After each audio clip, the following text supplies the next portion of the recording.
Breaking news in the nationwide redistricting battle. The Virginia Supreme Court just struck down a voter-approved Democratic congressional redistricting plan in that state.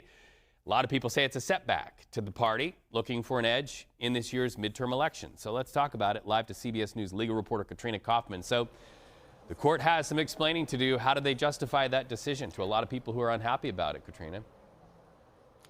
Reed, this is a significant decision because the Democrats will lose 4 seats in districts in Virginia as a result.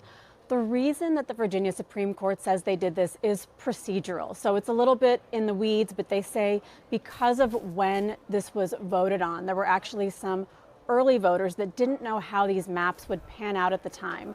So these are real procedural reasons why they're knocking it down, but they say that essentially the way that this was pushed through violated the state's constitution. So that is why we are now seeing this map overturned, or these maps overturned, but it is a significant win for Republicans here, Reed, and a real blow for Democrats as we get closer and closer to the midterms. What kind of reaction? You're also tracking reaction from both sides of the aisle. What are you seeing?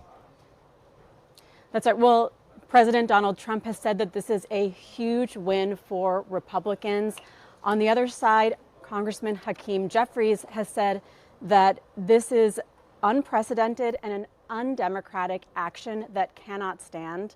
He said that they are exploring all options to overturn this, although there is still a question of what the next step could be here. Because this is all about state law, it's unclear if there's actually a federal question that could be brought up to the U.S. Supreme Court. So Democrats are certainly going to be scrutinizing this and seeing if there are any other options to try to overturn this decision or push these maps through in any way, Reed.